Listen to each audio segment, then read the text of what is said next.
რაღაცა რომ მოხდეს საქართველოს როგორ ეხმარებიან, ამაზე პასუხი განხილულია. არავის არ აქვს ეს. ანუ რას ვიძახი რა?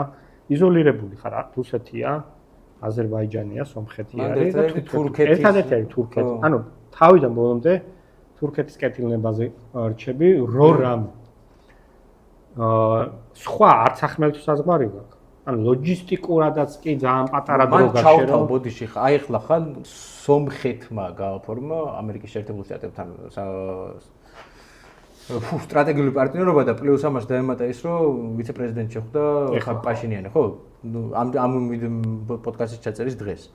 რაც მე მიჩენს პირველ რიგში იმის იმედს, რომ ხა იქიდან გამომდინარე, რომ სომხეთისთვის ფიზიკურად შეუძლებელი არის სადმე გასვლა თუ ჩვენ არა ვართ. აზერბაიჯანთან სერიოზული კონფლიქტი აქვს და ეს კონფლიქტი რომც დამთავრდეს სრულად საზღვრის დელიმიტიზირებით რეალურად აზერბაიჯანელებსა და სომხებს ვერ ექნებათ მომავალი რამდენიმე. კიდევ ერთი მაგალითია გეოგრაფიაზე რომ საუბრობ შეზღუდვებს, აი სომხეთის მაგალითი. ხო, აი მაგთან თურქეთთან რა თქმა უნდა საშინელი ურთიერთობა აქვს და ერთადერთი საქართველოს რჩება კარიბჭედრო, ნუ არ მიყვარს ამ კარიბჭის და ესეთი ჟარგონების გამოყენება რა. ჟარგონების რა სიტყვების, იმიტომ რომ ძალიან გაიცვით, მაგრამ ნუ ერთადერთი გზად რომ გავიდნენ გინდა აშშ-ზე და გინდა ევროპაზე. ამიტომ აი ეს კიდე მიჩენს იმედს, რომ საქართველოს არ დარჩება ამ იმაში მარტო რა. თუ ეხლა სომხეთთან აპირებენ ურთიერთობების გაღრმავებას, ჩვენ ავტომატურად უნდა ვიყოთ მოაზრებული ამ სიტუაციაში. რეგიონის გასაღები